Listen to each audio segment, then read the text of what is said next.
Ma'am, can we Deepak, shall start, we ma'am? start? Yeah, Yes, we'll ma'am. start. Sure, We'll ma'am. not wait. Okay, YouTube ಯಾರು login ಆಗಿದಾರಮ್ಮ?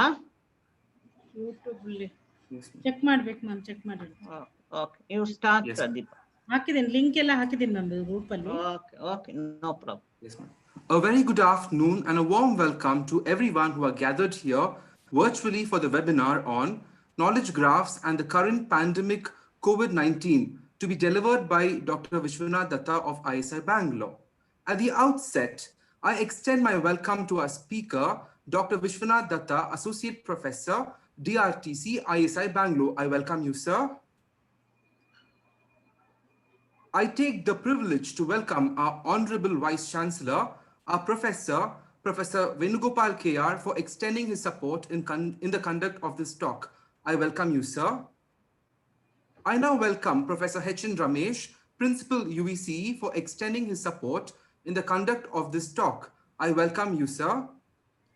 I now welcome Professor P. Deepa Shenoy, Dean Faculty of Engineering, Bangalore University, and the convener of this webinar. I welcome you, ma'am. Thank you, thank you. I welcome Dr. B.M. Raj Prakash, Placement Officer, UECE. I welcome you, sir. I take this immense pleasure in welcoming Dr. S.M. Dilip Kumar, Professor and Chairperson, Department of CSE, UECE. I welcome you, sir. Thank you, Deepak. I now welcome all professors, assistant professors, research scholars, students, and all participants from UECE and other institutions in India and abroad. I welcome you all. I also welcome the current head of the departments of other departments in UECE. I now request Dr. Pushpa Sian, Assistant Professor, Department of CSE, UECE, and the coordinator of this webinar to give a formal introduction of the speaker. Over to you, ma'am. Thank you, Deepak. On behalf of the organizing team and the Department of Computer Science and Engineering, University Vishweshwaraya College of Engineering, I would like to welcome Dr. Vishwanath Datta from Indian Statistical Institute, Bangalore, to this webinar. Thank you, madam. I welcome you once again, sir. It's Thank my you. pleasure to introduce Dr. Vishwanath Datta to this August gathering. Dr. Vishwanath Datta is currently an associate professor at Documentation Research and Training Center of Computer and Communication Sciences Division of the Indian Statistical Institute, Bangalore Center, Bangalore. He holds a master's degree from ISI Bangalore and a doctoral degree from University of Pune for his research conducted in ISI. He is a postdoctoral fellow from University of Trento, Italy.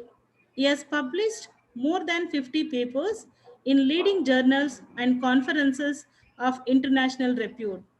He has delivered more than 20 invited talks across the globe. He also has 4 books into his credit. He has received several fellowships, and to mention a few: EastWeb Fellowship, GSEP, and the postdoctoral fellowship at University of Trento, Italy. He has also held several faculty positions internationally, like courtesy professor and visiting professor at University of Trento. Sir, I welcome once again, and we are eagerly waiting to listen you, sir. Kindly take over the session. Thank you.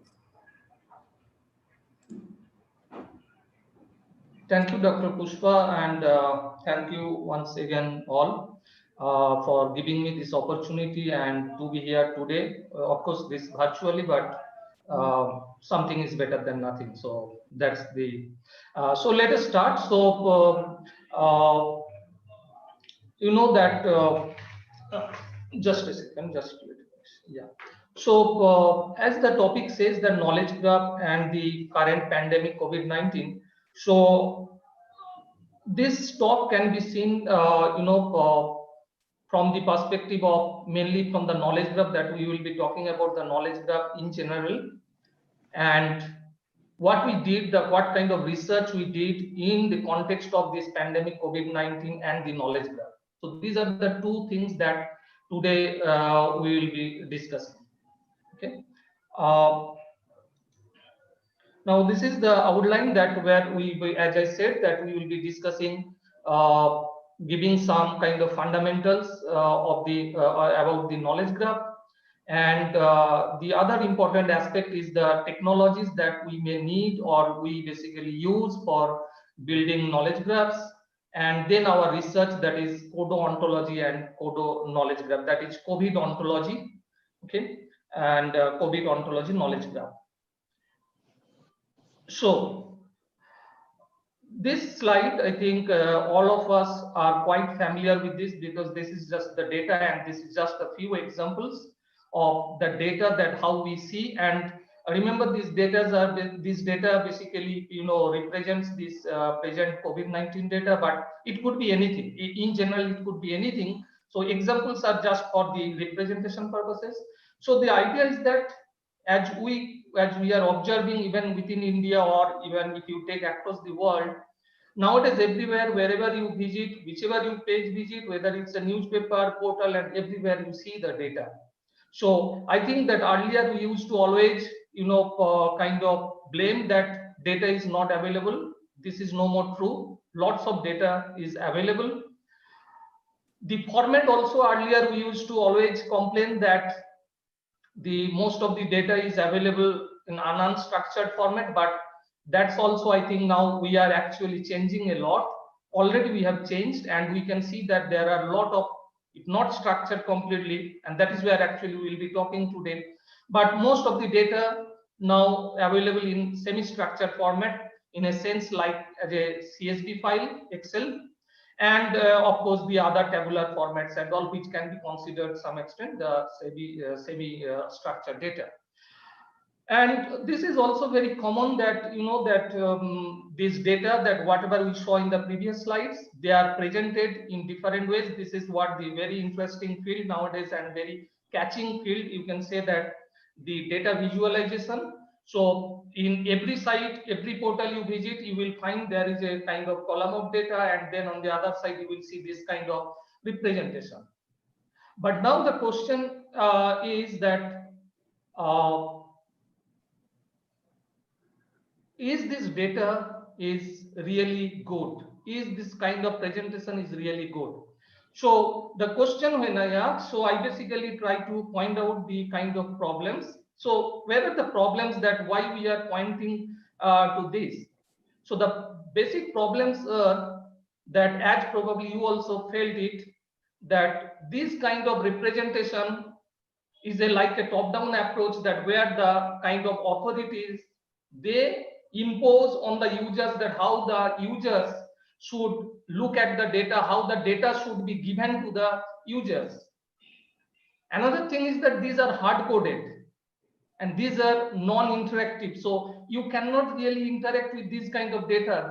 The things that you want, you have to basically, whatever is given, you have to wait until the further representation or further this kind of, you know, the presentation is provided to you. You can't do anything. So everything is like someone is controlling, sitting somewhere, and then we have to just, you know, wait and consume that. So this is one. Another thing is that, as we said, that these are all hard-coded, very rigid. Okay, so there are like several plenty of such problems that we face every day, and I think these, like, you all would agree with me whatever I said, and of course there are many other such issues. So what we advocate for, so here is the thing, as I said already, the users are forced to take whatever is given to them. The other thing is that the machine, how much machine can really are able to process, how much machine. So everything, as I said, that are hard coded. Whatever the programmers, they want to show you, they want to bring out of the data. So we have to accept that, we have to buy that. So the problem, as I said, and connecting to that, so what we advocate for that, here the time is to user empowerment and the machine empowerment. Empower your users, empower your machine, let them to do, help the machine to do something so that it can do many things on behalf of you. So in this context, so when we talk about the user empowerment and machine empowerment, here we basically talk about the knowledge graph approach. There may be many other approaches are available, so I'm not getting into that. Rather, we will be today focusing on knowledge graph approach. Now, why knowledge graph and all, we will be discussing. Why actually we are advocating for knowledge graph, all we will be discussing in the following slides in few seconds.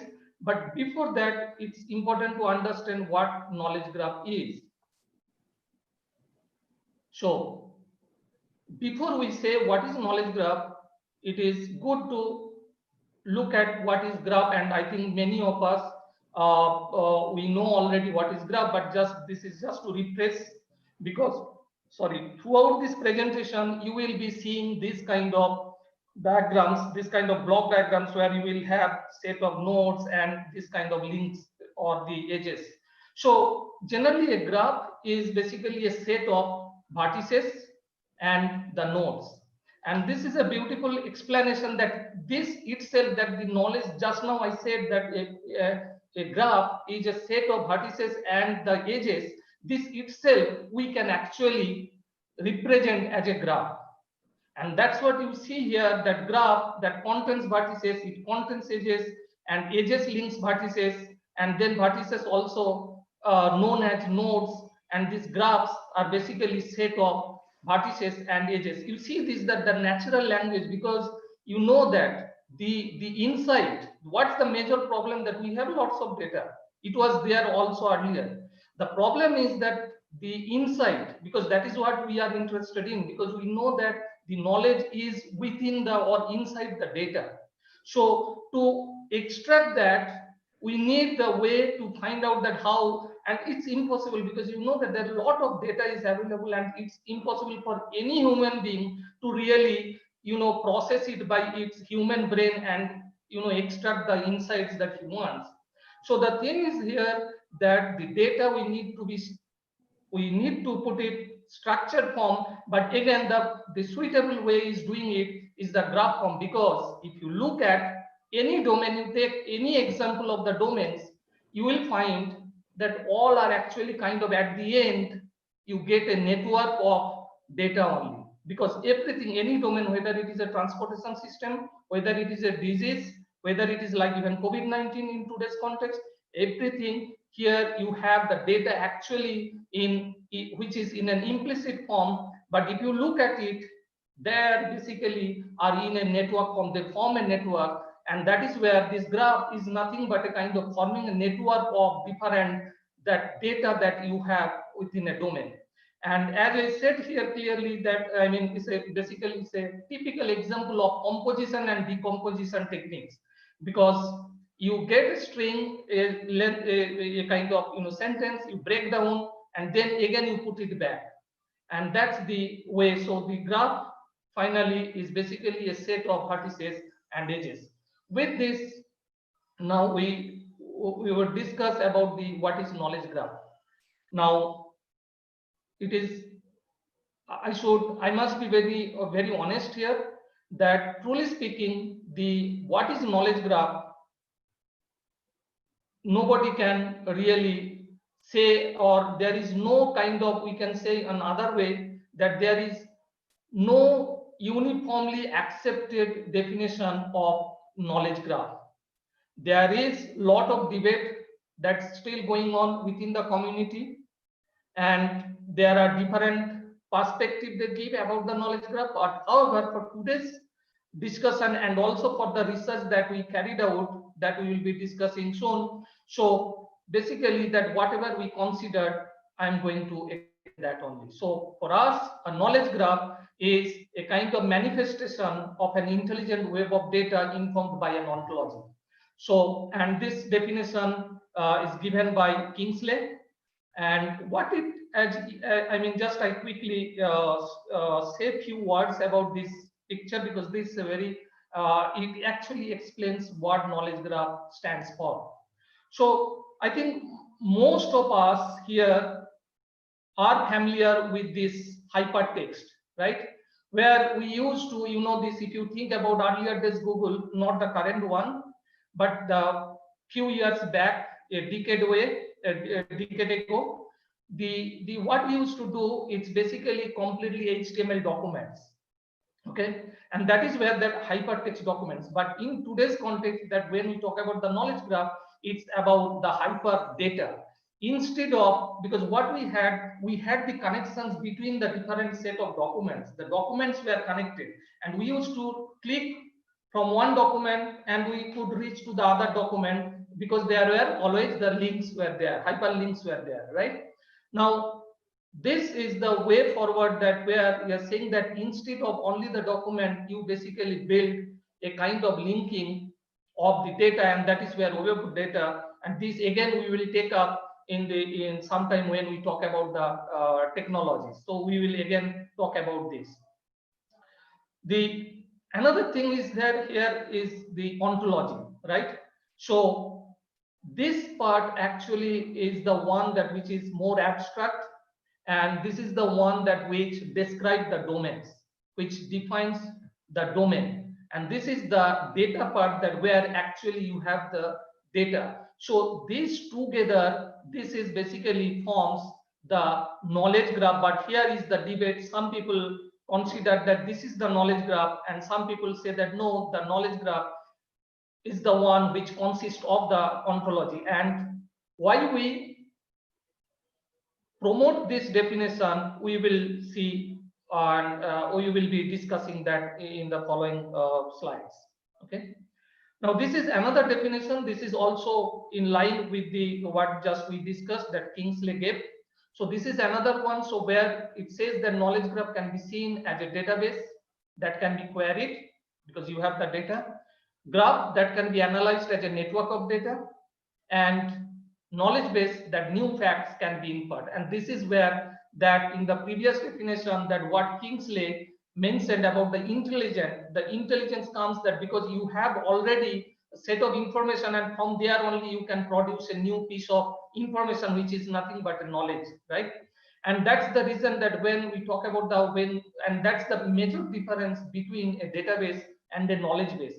Database you can query, you can make a query in that, but the knowledge base is the one that which can facilitate you to extract new information, new knowledge, the insight of the data. So this is our working definition, you can say. So this is a kind of summary of the whatever just we discussed. So a knowledge graph is a graph structured representation of the world of human knowledge, consisting of definitions and interrelationships of the concepts and entities. Because if you look at this or any domain, what you have basically, even that let us consider the COVID, what you have person, you have patient, but then you have the particular patient, right? A particular person, like say for example Mary. So what is basically the knowledge graph? That's basically a knowledge graph consists of these concepts like patient, person, place, and all. Plus, it also consists of the entities, the real world entities like Mary or John or me or anybody else. And it also talks about its various attributes and their values. And what is that? It's basically kind of attributes can be in terms of the literal, the data attributes or the literal attributes, and the relational attributes like the patient and doctor, they are connected. Maybe there are both the patients, A and B are the patients, but they are basically maybe linked by their family relationships, by their blood relationships. So if you look at any domain, is nothing but a set which has the, as we said, is basically a set of concepts and the definitions and the descriptions of the entities and entity descriptions and the relationships.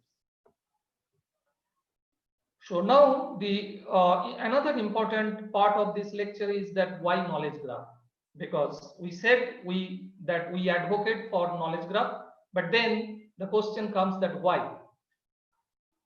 The knowledge graph, as you probably many of us here already heard, that it is the Google who came out with this first. I mean, of course, maybe it was there even when first time Tim Berners-Lee talked about the semantic web of data in 2001. But then this knowledge graph explicitly was told by this Google who came out with the Google knowledge graph, and it's very famous nowadays, right? So what basically it brings out new, it talks about something new, that is, it says that introducing the knowledge graph, in a sense, it's no more the entity, sorry, no more the strings, but it's an entity. What earlier we used to do before 2012, if we consider for this discussion, so any keyword we used to give in the search engine, in the search box, it used to match that string, it used to be string matching, and then it used to retrieve the HTML pages. But now that idea of knowledge graph has changed the scenario. So here the thing is that this, we can search the entities. The entity, it can be a person, it can be an organization, place, event, artifacts, anything, any entities that we know, that should be searchable, and the search engine should be able to retrieve as long as it knows or it has that that entity. So this knowledge graph enables the retrieval of related information to a query that a search engine knows. So if you look at this, I tried with this, your founder, I mean, the name of, and you see that here, earlier what we could expect, we used to get a kind of HTML page where all this sort of information used to be recited there. And we used to, as a human being, used to, you have to process it, which do take a lot of time and get this kind of information. But now you see this information are already summarized, and if you just search by this, Google shows you this result. Not only that, Google also brings you a lot of other related stuff that is connected to this entity. So here this search is no more restricted only to the string, but the search is basically search of an entity, the real entity that we know. This is the same, so I'm skipping. Another important thing that which emphasizes that why we need knowledge graph is that the explicit expression of human knowledge by connecting or linking the objects and their relationships. This is very powerful, because you explicitly say how say, let's say Mr. Deepak and Dr. Pushpa ma'am are connected. So this basically very powerful in a sense, because you know that he may be a research student of Dr. Pushpa, or maybe a colleague, or maybe a friend, whatever it is, it can be anything. And that's the thing that the knowledge graph brings you in. It can be a tool for connecting various pieces of data scattered across the silos of databases, because we know that WHO has its own stuffs, Karnataka government has its own stuff, Government of India, it has its own stuff, and like that everywhere. So how many things we can name? But the thing is that the things are there, but they are scattered. They are in different silos. It may be in different databases, in different text documents. The thing is that we need to, if really we want to use that data, if we really want to extract the insight out of the data, then we need to bring them. Otherwise, we need to connect them. Otherwise, we will not be able to do that. And this is where the knowledge graph can play a tremendous role. It enables easy fusion and development of the context. Context is very important. Most of the cases in the search engine, you are searching for something, you receive something. But again, once again I repeat, when I say the search engine, I'm not, some cases when I'm criticizing the search engine, not criticizing, basically pointing to its limitations. I'm not really pointing to the current Google search engine, because Google search engine has improved tremendously in the last few years. So when we talk about this kind of fusion and development of context, so basically you probably already experienced that when you search something, you get something else because the context was missing. But with this knowledge graph, you can actually build the context quite easily without much expenses. This is another important thing. There are a lot of data is already there, which are in this kind of linked data format. And the thing is that if you are using knowledge graph, it's easy. I mean, if you take this approach, it's easy to connect with the other external sources. It's not just within your internal resources, or you don't have to just depend on your whatever resources, because you never can claim that you know everything. Nobody can claim us, right? And so it's the like that what your organization or what data that you have, you can never say that it's sufficient.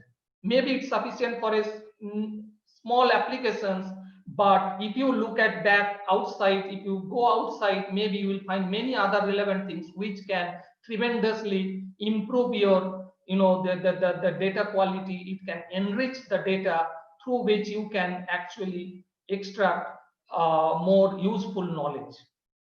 It creates a collaborative space towards building a comprehensive knowledge base. So, and graphs are basically, or by nature, is composable. Knowledge graph also is it act as a data model for learning heterogeneous knowledge. So you have different, if you think just COVID, this actually this small the diagram that what you see, it's basically, it connects many things. It has the police personnel, it has the COVID as a disease, it has the scientist, research scientist, it has even the mask, everything is here. Now the thing is that, and that is the way it is now, because you cannot really depend only one side, a narrow view, you cannot. And that is where the knowledge graph can help out in creating a kind of building a kind of heterogeneous knowledge system or knowledge base.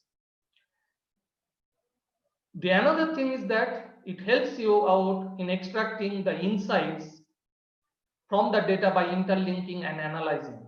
As from this, you can see that if we take a small part, so here, remember that these dot lines are basically the inferred facts, okay, inferred knowledge, inferred information, whereas the solid lines, solid arrows, basically pointing to the asserted facts or the asserted information. So, for example, just to quickly see, just to say something about this. So here, say for example, this is a patient diagnosis result. So this is the patient P1, and it has the diagnosis result, and the type is, it's a class diagnosis. So this is basically a type of diagnosis.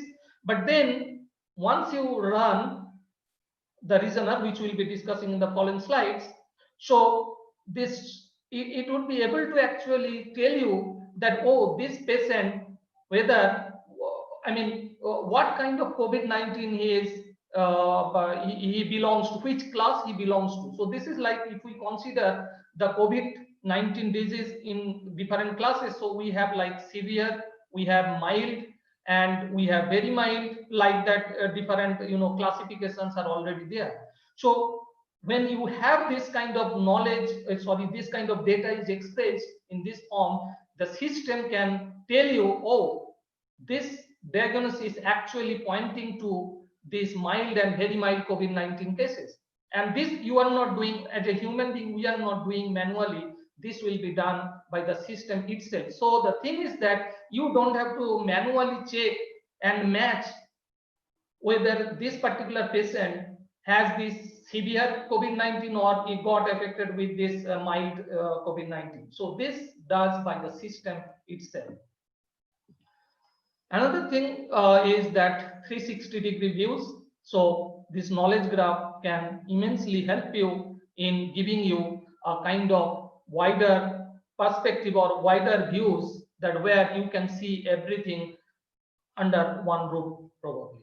Okay. So it can also help you to visualize the organizational strengths and weaknesses, because you can actually, because any weakness connected or any strength actually connected to some other facts, other input data. So when you have different heterogeneous data and they are basically some way or the other, they are linked, connected, it's easy to actually display or extract those kind of weakness and strengths. So this has actually, this knowledge graph has immense importance, not only that COVID that we are talking about, but it also has immense importance in context of the enterprises also.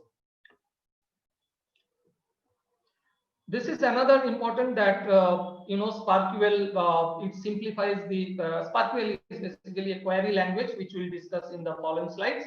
So so this basically, this knowledge graphs simplifies the queries, because for the same thing you had to write like this is, I think, part 1 of 3. So you have still many things to write, whereas this is the SparkQL query, that's it. This is the one that you have few lines and over. The advantage of this is that because the everything traverses through the path. So this is path, all are linked together. So we can, the software agent can easily traverse through this graph, and this is ultimately a graph only.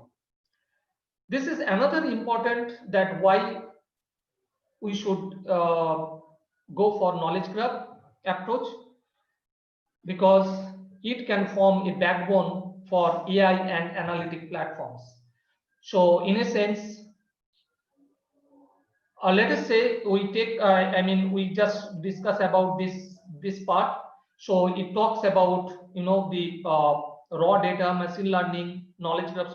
So what you have here, you have actually mix of the machine learning and knowledge graph. So how knowledge graph is actually helping you out here is basically it's helping out by giving a kind of facility or support for explaining something that what you achieve through your machine learning algorithm. For example, let us say machine algorithm can easily say person X has a Y% chance of their tumor being cancer. Okay, it can predict, but the problem is that it cannot really explain back why he could say that. What's the reason? What was the logic behind it? And here the knowledge graph has that capacity. It can help out that how that actually derived. Okay, so these are the few that which talks about this the why we should go for knowledge graph. But then it also said implicitly the different uses of knowledge graph. So I will be going very quickly to this through this slide about the different uses of a knowledge graph. The first of all, we discussed quite elaboratively about the web search, and we said that how it's helping and how it's actually improved, like Google search, we gave that example. Then question answering, that we can ask different questions, which we'll be showing again in the following slides when we discuss about our research, Codo knowledge graph. Data integration, we saw that how it can easily integrate with the other external sources, other external data it can bring inside.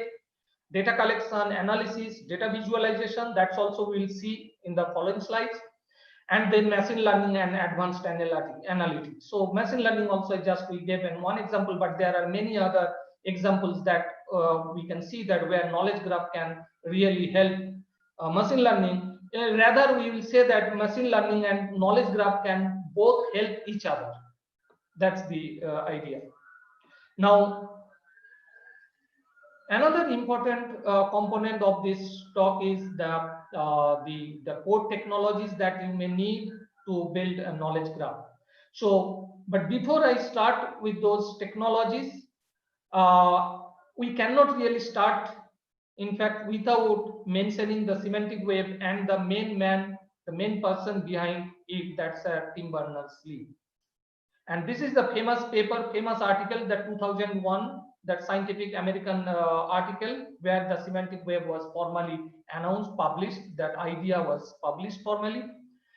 So what semantic web, just to quickly say that we already said the web of data. So the idea is that the semantic web assumes that instead of just the HTML pages that you will have one day, the data will be connected. Each data will be connected. But again, does it mean that whatever we have these HTML pages, they will vanish? No, we need them, because we saw in that layer of that knowledge graph definitions that data is still in the at the bottom layer. So we need them. So what basically the semantic web stands for, where it stands for, it basically talks about is an extension of the existing the traditional web we had or had. Okay, so that's basically if we very briefly want to say about the semantic web. Then the technologies, this is basically a very famous, probably many of you have seen this, This is a very common and very famous, layer cake. It's called layer cake, semantic layer cake. So this basically tells you the different technologies that are part of the semantic web application. So basically, by the way, one point here, the semantic web is not just a kind of another web or something like that. It's basically is an application that you build by creating a data web, okay, or web of data. So here the thing is that when we talk about, so this stack actually represents the different technologies that are prescribed to build a semantic web application. And these are the technologies, these are the recommended by the W3C. And for knowledge graph building also, we need those same set of technologies, because ultimately our goal is the semantics. And here are the things, the major technologies that we need for building this the knowledge graph are like IRI, internationalized resource identifier, then resource description framework, schema, OWL ontology, OWL language, SPARQL, semantic web rule language, reasoner. So we will quickly discuss each of them. So IRI. So the idea is that these IRIs, or also sometimes we refer them this actually the HTTP URI, but we call them nowadays IRI because now everything is Unicode based. So that's why it is called internationalized resource identifier or international resource identifier. So it looks exactly the same like a URL, but the main difference between it is that this looks like a URL, right? But this is actually an HTTP URI or IRI, in a sense that it points to this data only. It doesn't take you to the web page itself. So that means earlier we said that the knowledge graph enables you to search the entity, not the string. And that is where that we search for this patient, where is the patient number is like 11910. So this is the patient and its relevant data. Okay. So this what essentially points to that, as it says that IRIs are more general than URLs and can describe resources to final level of granularity than an HTML page. So this is not just a simple HTML page. It has the data about that patient, like his ID, his type, from where he belongs to, and how he got this disease, and all blah different other information. So an IRI can be any resource such as a class, a property, an individual, and so forth. RDF, this is a kind of the very abstract data model. It's also called as an abstract metadata data model. So, but it also many suggest it as a language, but whatever it is, so it consists of with major three elements, that is subject, predicate, object, because everything, this actually simplifies that this how the data to be modeled. Okay, so in a sense, like we say, let us say Ram is a boy, or let us say we take this example like here, this is a patient P1 and has most recent test result and some test result is there. Now, what it is that it basically simplifies the way that how the data should be stored using that form or in the form of a graph. So in the graph definition, we saw that we had the vertices, the nodes, and the edges. And like that, every piece of information that you have, you break down into as atomic elements or the primary elements, and then you again bring them and join them and make a one simple statement, which is also called the facts, or in logical terms we call them also axioms. Okay, so what we have here, we have just subject, predicate, object. So here it says that this patient one has most recent test result and this some result. Okay, so this is a very simplified way of representing your data, and this really is going to help the machine immensely for auto processing or for reasoning the knowledge out of the database or knowledge base that you have. The schema, this is basically, as you said, that this is basically a language, an ontology, you can say an ontology language. It's a lightweight ontology language which gives you the terms. Okay, it's a kind of vocabulary that it gives you the terms, the basic terms to build your own hierarchy of the domain explanation of the domain knowledge.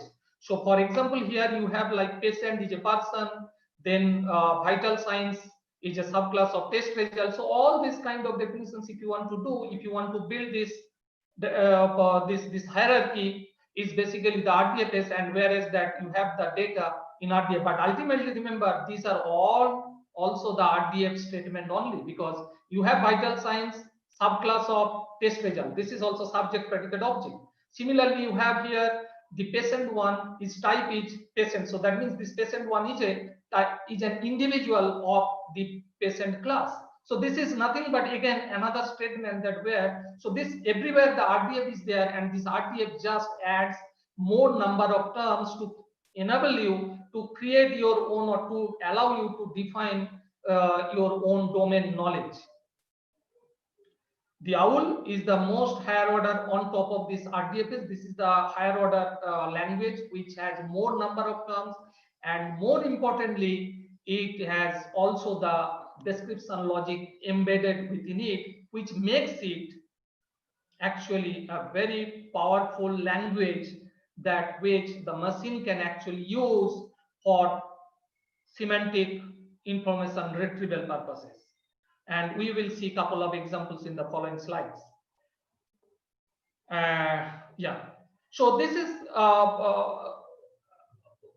this, as I said, that this RDFS and OWL, these are basically the ontology languages. So they give the basic terminologies for building the vocabulary. And this basically that ontology that you, it's a kind of that how you define your domain knowledge, right? So as you can see here, this is the COVID domain, that Kodo ontology, some just the classes it shows. So what you have here, you have essentially the different classes, the relationships, and also their definitions. Like here, this is like an equivalent class definitions and all are there. So this is just a kind of formally defined knowledge. By the way, here just one point to mention here, that when I say ontology, there are again a debate within the community or outside of a particular community. For example, in computer science, when you talk about ontology, it basically means it's a formal explicit specification of a shared conceptualization. So it should be formal and explicit enough. Okay. Whereas in many other domains where this idea of ontology can also be a simple taxonomy. So you can even call your taxonomy also as an ontology. It only depends on the perspective. And when you say your taxonomy is an ontology, you basically are saying that it's not OWL ontology. So when we say ontology, to be more specific, it is better always to say OWL ontology, because that itself will, you know, convey that it's very powerful. It has a lot of that semantic derivations that we can do with that. The query language, SPARQL. So SPARQL, as I said, it's a query language. It is to query your database, the RDF database that you create. And this is just an example, and we will see a couple of more examples in the following slides. This is semantic web rule language. This is basically a kind of, you know, in a supportive component to this OWL, because OWL language is not a rule language by its own. It's basically a kind of declarative stuff that where you can describe things. But then you may need to add some rules, and there only this kind of rule language like SWRL comes into the picture. For example, earlier I showed you that how a patient, the diagnosis result was classified by the machine automatically under the mild and very mild COVID-19 cases. It's because behind that, this description of the mild and very mild COVID was there, where it says that has diagnosis is patient has the diagnosis D and has symptom URTI and also has symptom fever. If those are the things are, you know, are there, then you classify that entity, the diagnosis result, under the mild and very mild cases. Okay, So that's the power of this kind of also rule language. And of course, behind all this, the main is the reasoner. Because without that, that intelligent that we said in the definition, that intelligent web of data is a manifestation of intelligent web of data, that intelligence actually cannot be used until, of course, those languages, OWL and all are required, but then you need machine to automatically process. It's not that our human brain will be processing. So we need a kind of, you can consider these reasoners like our brain, that which actually your processes, that which process based upon that whatever the information is already described or how it is given there, right? So the reasoner is basically that ensures that an ontology model is consistent. If the model is not consistent, then the reasoner will highlight the possible source of inconsistency. It can also point to that, or if your model is consistent enough, then it can reduce the additional information. Like here we see it has diagnosis. It was initially we asserted, that means what we encoded by our own as a type of diagnosis, but then system, the reasoners automatically deduce by under given conditions. Okay, so it automatically classify under this class called mild and very mild COVID-19 cases. So with this, just these are the different technologies that you need to build knowledge graph. Deepak, how much time I have? Another 4-5 minutes? Sorry, I can't hear you. 20 minutes, sir. 20-25 minutes you can take. Oh, that's good. Okay, so maybe I don't need that much of time, so I was quite Sure, fast. sir. No worries, sir. So the other part, this is the another important part, in a sense that this is what we did in the last couple of months, since maybe from April or sometime May, I don't exactly remember, maybe since April, that whatever we did. So this part consists of basically two basic works. That one is the ontology, and the other one is the as a knowledge graph whole. So first we talk about the ontology, the CODO ontology. It's actually an ontology for collection and analysis of COVID-19 data, and the current version is 1.3. And this is available from our site. You can browse that ontology, and you can also download the code from GitHub page directly, the OWL file in different formats like TTL or RDF XML, and all these formats are available there, so you can download the code. The idea of this, actually, what initially, as you can see here, the title says like COVID-19 ontology for cases and patient information. Actually, when I initially started my goal was to produce something that ontology, because at that time I found that there were already a lot of ontologies were coming. But what I felt that based upon my survey, I found that there are no ontologies that were there to basically help out in building a kind of knowledge graph, a semantic knowledge graph, that we can enter the kind of patient's information and the different number of cases and the resources and many such information. And that is where I started, and we started working on it. And later on, of course, Michael, that is my very good friend, who joined me later. I invited him, and because we were also communicating on different aspects, so I then involved him in this work. So anyway, so we will talk more about this CODO ontology, the goals, and also the main goal of this CODO ontology, as I said, was to serve as an explicit ontology for use by the data and the service providers to publish COVID data using FAIR principles. Now, what is FAIR principle, that I will discuss in the following slide. So the important thing is that here that we said that an explicit ontology for use by the data and service providers. So here I would like to mention one more important thing, because in the third point you will see another term called vocabulary. So there is a kind of very blurred differences, which is very fuzzy actually. There is a difference between an ontology and a vocabulary. When I say ontology, is basically, I mean that ontology was designed for a specific purpose to serve for some application purposes or with some particular goal in my mind. But when I say vocabulary, it's basically, I want to say that something which is reusable, repurposable. So anyone can take this, let us say, Kodo, and can take it and then can extend and can repurpose it. Okay. So when I say ontology, so Kodo ontology, initially our goal was to an explicit ontology for use by the data and service providers, and then to develop and offer distributed heterogeneous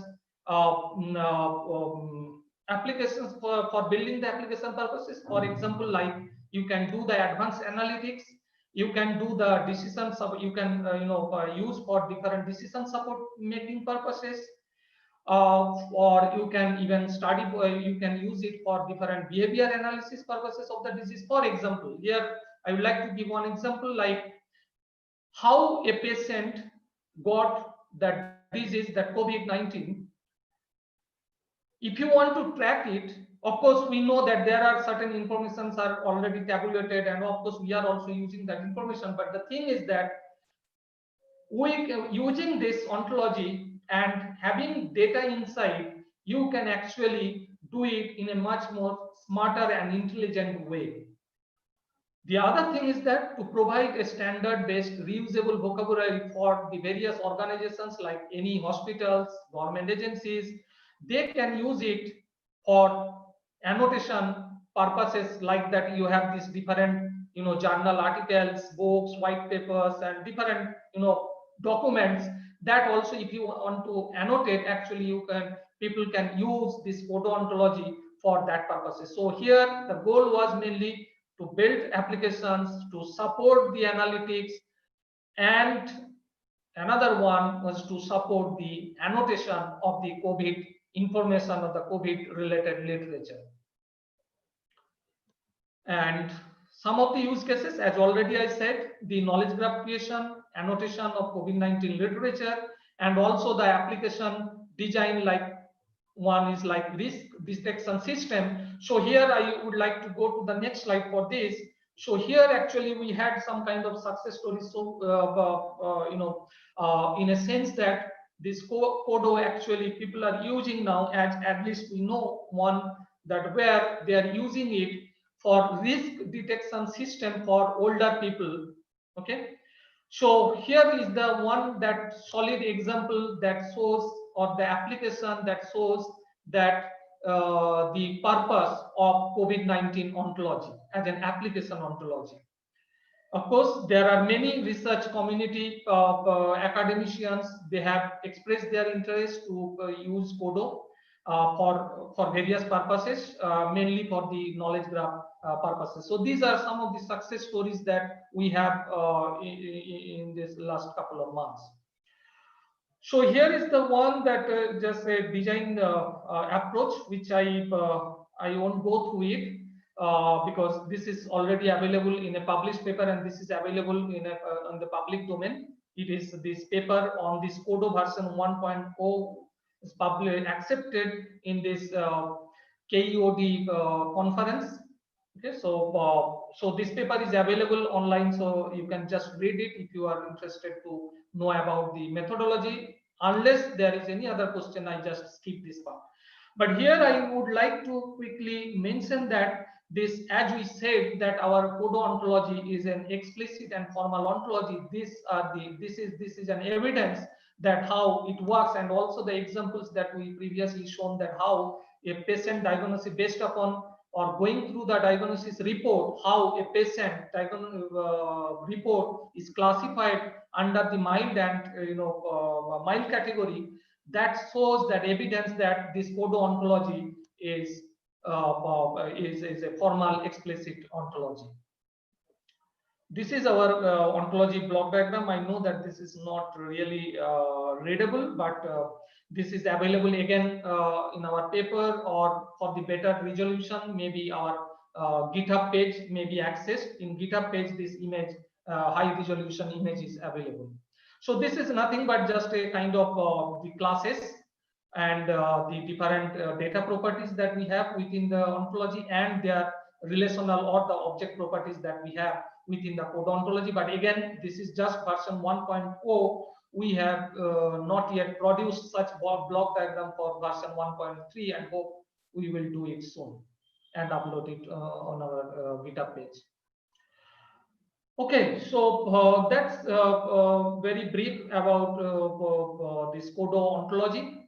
Now we talk about the Kodo knowledge graph. So primarily we had two major goals of this Kodo knowledge graph. One is that to evaluate the Kodo ontology, because we wanted to evaluate the ontology. And another thing that we also show that how that your COVID data can be transformed as a FAIR semantic data.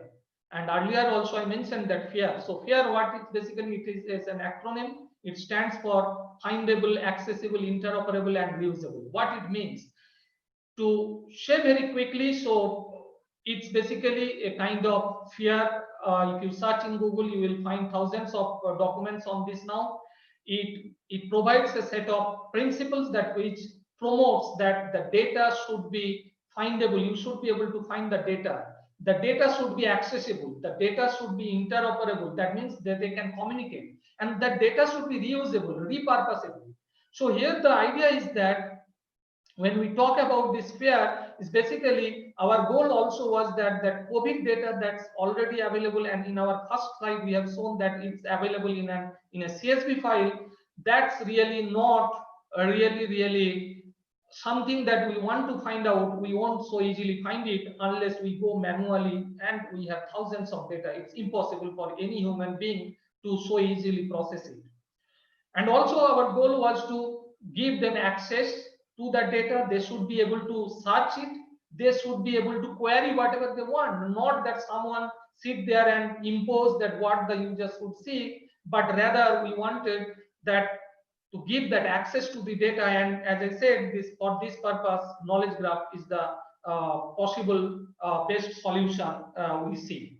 Then of course interoperable, in a sense that you need to put the data, you need to develop that knowledge graph, or that you need to express that data using some standard or uniform technologies, and that is where we have this W3C standard technologies. So there it is recommended by the W3C. So our data can be consumed, can be linked with any other organizations that who are also following these certain principles and the technology standards.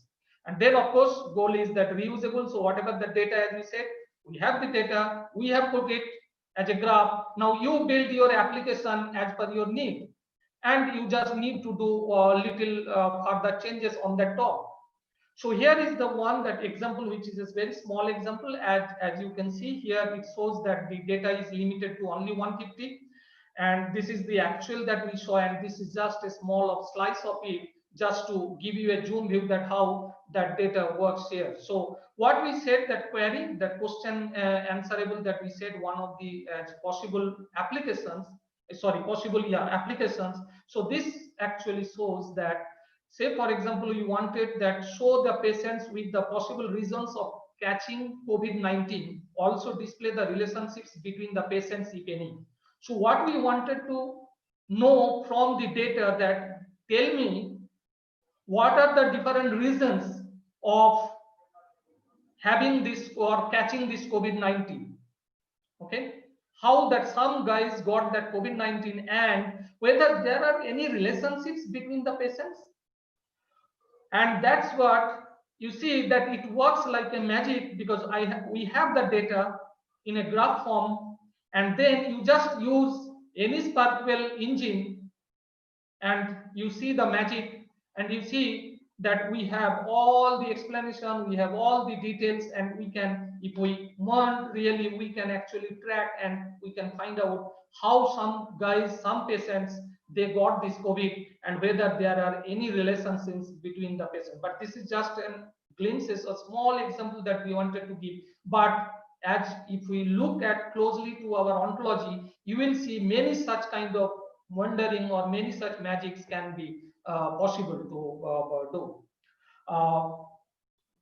This is another example, another example that we have given here. We have limited our search to only 2000 data. So what we have here, so here we said that the patients, so RDF type is the patient, and they traveled from and traveled to. So we wanted to know through this query that give me all the patients from where they traveled. And you know that already, probably you are already aware that in most of the basically in Karnataka, the patients are basically they traveled from abroad, and not even, of course, not only Karnataka, it is even in entire India. It's true because we got it imported, right? So here we can see that these are basically the different clusters that we have, that which shows that how these different patients. So these are the patients who traveled from UK, these are the patients who traveled from USA, and of course they are all the patients because that is the concept. So and these are all the individuals. So we can see here, then there are some patients who are basically who traveled from Middle East and like that. So this is just a kind of zoom portion of the major graph that we have here. Okay, so you see this having the data expressed in a graph form as a knowledge graph following those technologies that just we discussed. You see what magic we can do actually. In fact, I must mention here, since our data is quite big, but it is not even enough big, so we didn't try to run the reasoner. So that means we have that, as you can see the data here, we have this many individuals and this many axioms, that means statements, the facts. We didn't run the axioms because we know that if we run the axioms, this number may exponentially grow because there will be a lot of facts will be automatically extracted, automatically will be reasoned, and that is the reason we didn't prefer that. And so I'm finishing now, so another 1 or 2 slides. Yeah.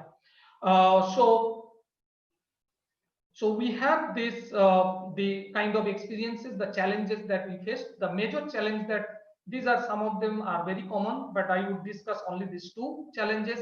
That is, one is that the suitability of the data that we got it from the other third-party sources and our Kodo graph.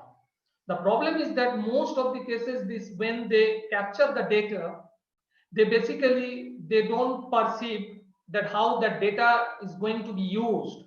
What they do mostly, they just do whatever they understand, and hence when we want to really make it repurposable, when we want to really make it really useful, and there we find the problem when it comes to integrating the data to your ontology, to your graph.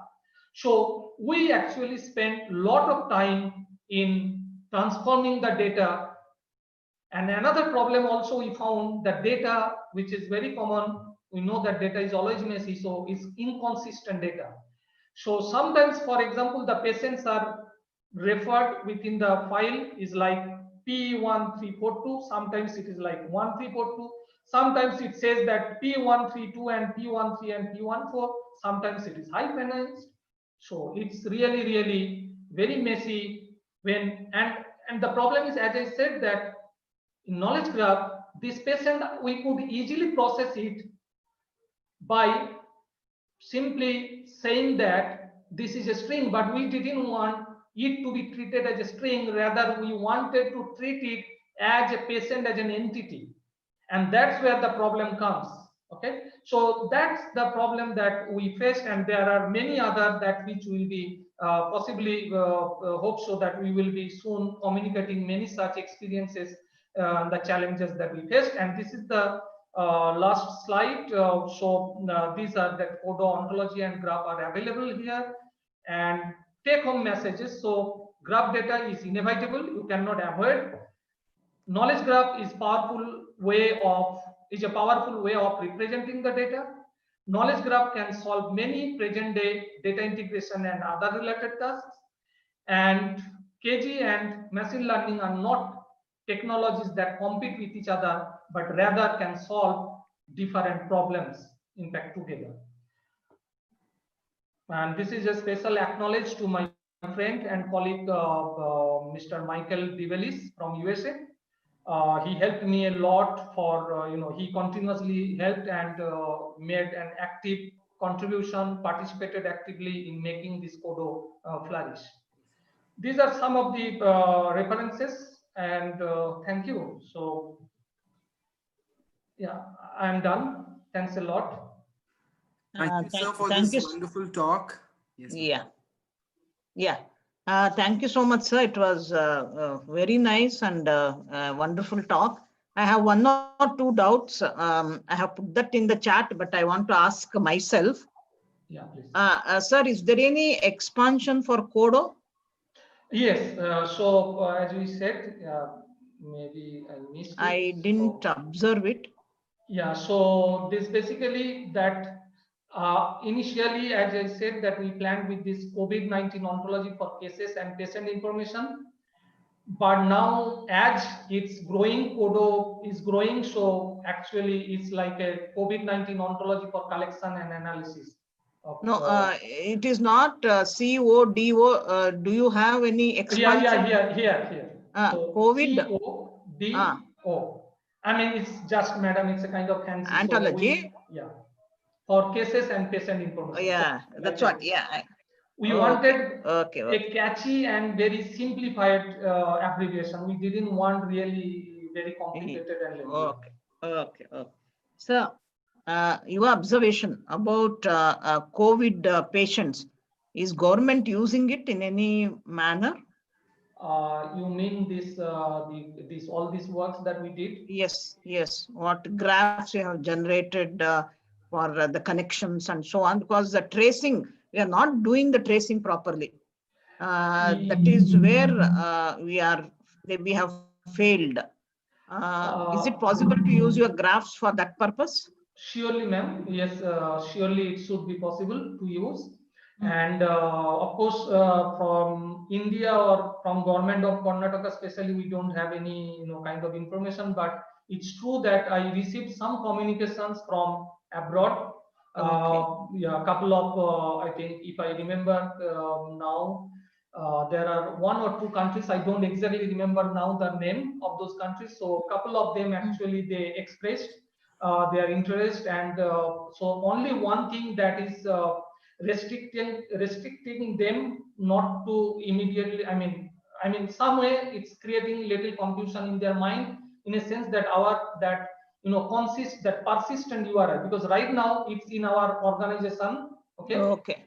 ISI Bangalore, but they preferred that some persistent URI like Perl or W3ID. But of course, we are approaching for W3ID. We have started the process, but due to some technical issues, we could not. And so, in summary, yes, we received a couple of communications from other countries, some people, but not from here so far. But it's open; anyone can use it. So. Okay. Thank you so much. We are always there together. Yeah, thank you. Thank you so much. The floor is open for questions. Participants, if you have any questions, you can go ahead and ask. Participants. So the chat is not open, right? Chat is open. Yes, it's open, sir. It's open. Okay. No, because participants, the floor is open for questions. Champa, Dr. Champa has asked, what is the data source for your study? Yes. So here is the sorry. Thank you, madam. So what there? Yeah. So basically, that one of our okay. Sorry. So let me go to that slide. Where is that? Here it is. So primarily, this is the source, because one of our faculty members from ISI Bangalore Center, but they are doing, of course, a different machine learning stuff. Okay, not these knowledge graph stuffs. So, and you see the diversity even within our. So we don't agree even within a single organization. So anyway, so they basically collected the data and which we have primarily used. And then we have also used this Karnataka site directly. So these are the two major sources, and knowledge graph, as we didn't look at it as from the production perspective. So we didn't actually want to, go completely.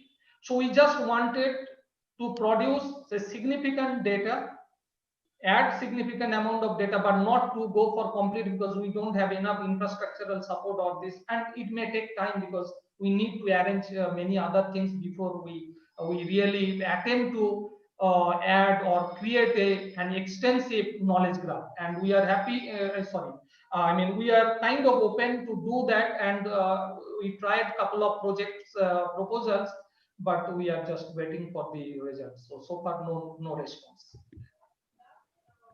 The government bulletin is what bulletin we get once in a day? Is that the government bulletin? Yeah, it gives every day, and mostly just to point further on this. So basically, we are getting a lot of comorbidity data, which we added in this version 1.3. It was not there earlier. So comorbidity nowadays, we know that many of the cases, COVID cases, they said that, oh, this is not due to COVID because there are comorbidity were there. So we thought that why not to connect them, because initially it was not our purpose, but since the data is there. So actually we are using that everyday bulletin, and we are extracting that data. Sir, we have another question, sir. Sudhakar is asking, how can we curb raising COVID cases in India using the above data? How can we curb raising COVID cases in India using the above data? Okay. Well, so of course I'm not expert in that, neither from the administrative. I don't have an administrative background or any other medicine background or anything. So, and also the problem is that we don't have clinical data. That's the major problem that we have. We have the infrastructure within the code ontology, but we don't have the data, and that the obvious reason behind it. So now answering to that question is basically, well, is just, I believe that it's more awareness. I think this data can be used in a sense for the policymakers, the government agencies, to see that the areas that where things are going wrong, and can track that how the patients, they are connected to each other, how close they are resided, and all this can actually be done through this, whatever we have built, it all can be done. The thing is that somebody has to say, look at that, and then probably those areas they can take up and just try to create more awareness. I think that's the only solution right now here. But again, I need to think further on this. I never thought of, by the way, that how we can help in that. Yeah. Sir, Raman is asked what language is used, whether R or Python. I think it is Protege, isn't it, sir? Okay, so there are a couple of things we did. So one is for the modeling purpose, we use the Protege tool, because that the ontology, machine learning, if somebody tells me, yes, I don't buy so easily, that machine learning can really build a nice taxonomy, nice ontology. It's really, we are far away, I mean, as per my understanding. So for modeling, the domain modeling, we use that Protege, but when it comes to the integration, which is huge, because as you can see that we have more than 25,000 patients, and they are all unique patients. So when we have this many patients, so manually, of course, we could not do. So the thing is that we used mainly the SparkQL we have used heavily for this data transformation purposes from the CSV to the ontology. So mainly you can say the SparkQL, but yes, you can, the other options are Python, or you can use even Lisp nowadays. I mean, Lisp is not a new language, but Lisp probably has more potential for these purposes. So I have a question myself, sir. No, Deepak. Navya Prakash has a question. Kindly go through how Kodo is explicit. Yes, ma'am. How Kodo is explicit, sir, from Navya Prakash. Okay, so it's very bad that I didn't produce it, but I don't know whether I have time to run it my system and just to, but it's expressive in a sense. We have, as we said, that formal definitions we have, that was some couple of examples we have shown.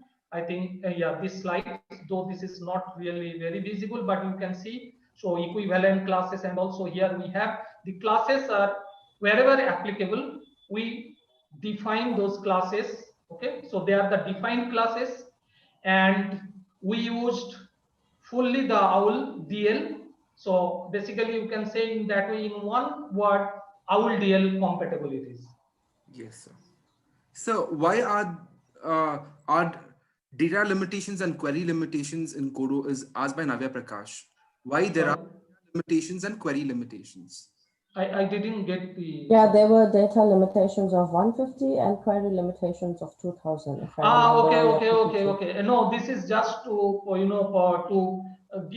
show a better kind of view of this presentation, because if we really bring out all that, it would be huge data, and it would be very, like here you can see, even though we have limited to only 20,000 statements, but you see how it has shown. It's really difficult to read it, and just for that purposes, because this is only for presentation. But from the tool side, yes, one more thing I must acknowledge, that we are using this allogograph, which is very powerful, and it has the enterprise version, but sorry, there is some disturbances. So it has the enterprise version, but we have used the open source version, which supports more than that we need right now. So we have used allogograph and its graph tool for producing this thing, and allogograph is very fast, where Protige fails, and that's what we said, that we restricted ourselves in using Protige only to do the modeling. But when it comes to the data integration, data manipulation, because we had to do a lot of data manipulation. If you look at our Excel file and this data, there is a huge difference. Okay, and all these things we could so efficiently, so easily we could do using allogograph, because it's very fast. So you mean to say that this is just for the presentation purpose, and your Kodo knowledge graph by itself has no limitations?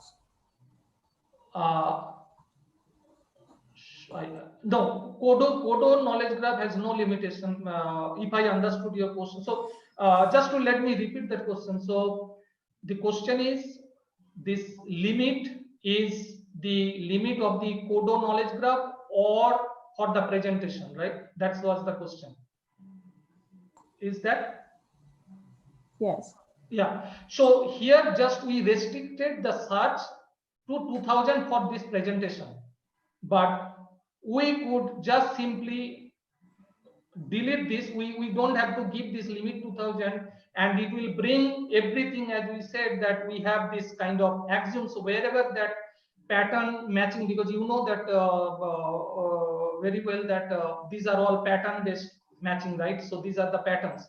So wherever the matchings are found, it will bring every piece of data. There is absolutely no problem. Only thing is that you need a powerful SparkQL engine. That's very important, and that is where we found that allogograph it's really very useful. Thank you. Keshav was asking, is there any tool for data visualization? Which will be the best tool for data visualization? So here we have used graph, which comes with the allogograph. So the spelling is GRUFF graph. This is a plugin tool that comes with allogograph, and whatever the visualization you are seeing, these are just a kind of not very tuned or not thing, but you see that these are pretty good, and so you can use this for visualizing your graph. But then there are many other graph tools are there, like GraphDB, which claims it's good. But yeah, I found with my, and there is there are many other tools, but with my experience with this large scale of data, because here you see almost like 0.3 millions axioms that we have, and processing that really need a very powerful engine to produce this kind of graph visualization.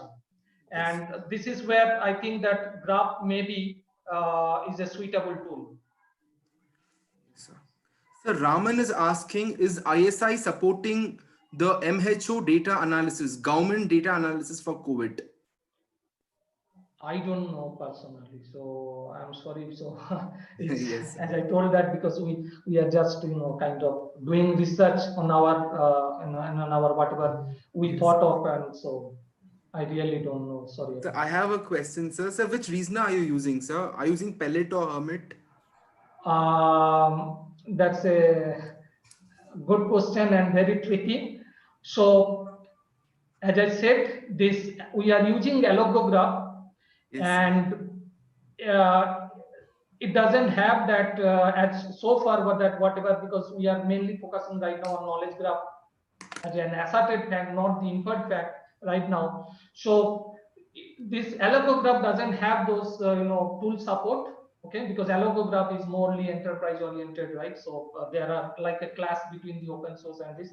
So it has one called materialize, so which is very typical to allograph. Yes, so it's really depends. If you are using Proteus and you have a small piece of data or very powerful system, yes, you have the Pellet to use. That's the best as per my knowledge within this open source domain. Whereas allograph, when you are using, then you have the limitations with those. But what allograph has already embedded one is quite sufficient. Yes, sir. So one last question, sir. Sir, can machine learning as well as knowledge graph go hand in hand, or should it be visualized as two different technologies which are parallel to each other, sir? So my last takeaway message was that exactly that which answers your question, that knowledge graph and machine learning are not technologies that compete with each other. Actually, Yes, sir. it's basically they can help each other, because that, as I said, that when we build even this knowledge graph, there are situations that as one example I gave, the transformation. So this kind of, let us say, let me go to this. Yeah, so when we have this kind of messy data, it's really what we are doing actually to bring that data in and really explicitly state that this is not a string and this is an entity. Identifying itself is a very complicated task, and that is where we are using SPARQL, but possibly we could probably use some extent. Or when we are talking about the domain modeling, that basically the ontology, the T-box, which I didn't mention here, T-box, A-box, but it's basically terminological part of the ontology. So that part, even though I don't want personally machine learning to be used for the entire task, but yes, for the beginning, some of the tasks, for example here, which I didn't explain. So this couple of steps that where we need, like say, for example, term extraction. Of course, we can use that automated system, right? And then couple of other, like, couple of places, yes, we can use this, we can deploy machine learning technologies for sure. Yes. And that's why, so it goes like it can help each other, but we should not treat them as like a competitors, and they are not actually, but many people see them as competitors, but they are not the competitors, but rather they are there to help each other.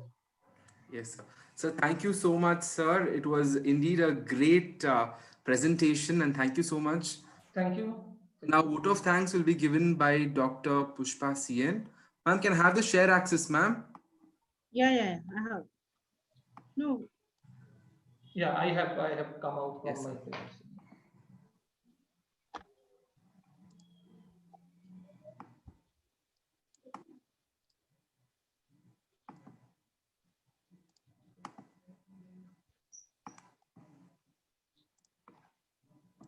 Deepak, what is happening? Yeah, ma'am. Yeah. Ma'am, certificate, ma'am. We are sharing the certificate for sir. Ma'am, you can give the vote of thanks, ma'am. Pushpa, ma'am. Yeah. Okay. Good evening.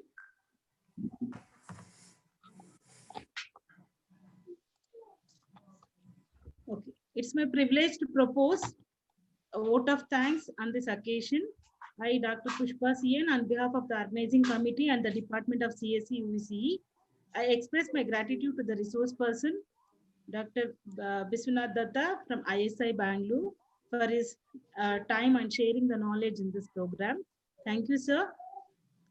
I would like to thank our Honorable Vice Chancellor of Bangalore University, Dr. Venugopal K.R. sir, and Professor H.N. Ramesh, Principal, UVCE, for their constant and moral support to conduct this webinar.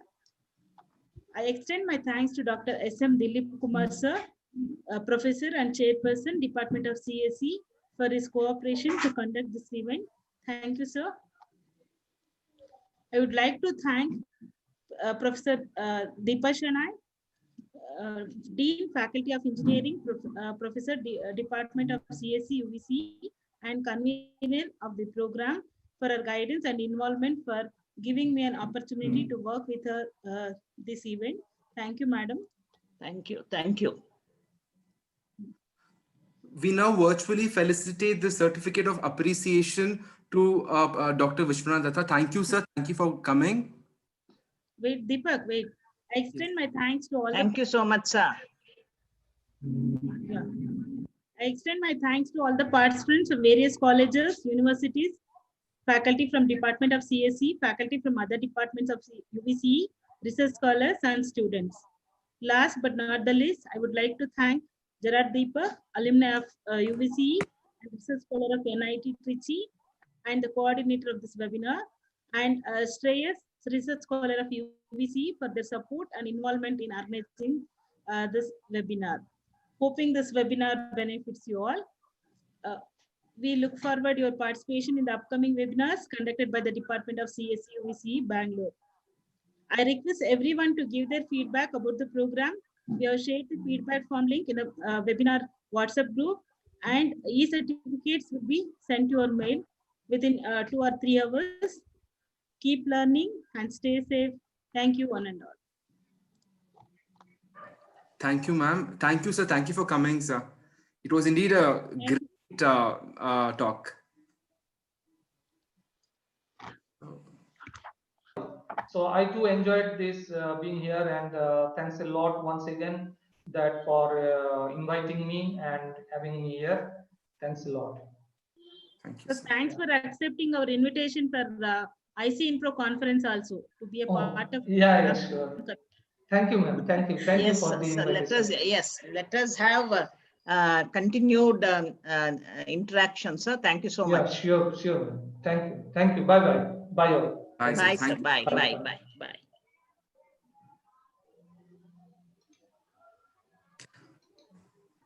ಆಯ್ತಮ್ಮ ಹಂಗಾರೆ ಬಿಡೋದಾ? Yes, ma'am. End ಮಾಡ್ಲಮ್ಮ? End ಮಾಡಮ್ಮ, ಯಾಕಂದ್ರೆ ಇನ್ನೂ ಸುಮಾರು ಕೆಲಸ ಇದೆ. Okay. Congrats, bye. Deepak, Pushpa. Thank you, ma'am. Thank you so much. Thank Thanks, you. madam. We have our Thanks, madam. next one, Kokila madam. Next one is on September 18th. 18th. That is artificial intelligence using MATLAB.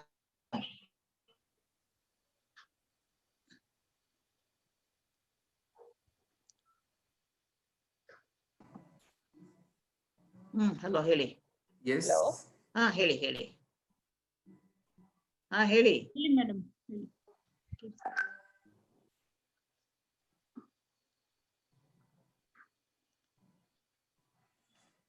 Deepak, Ma'am? shall I end the meeting? Yes, ma'am. We can end the meeting, ma'am. Thank you, ma'am. Thank you to all the professors of UVCE, assistant professors, all of my teachers. Thank you so much for participating in this event. Thank you.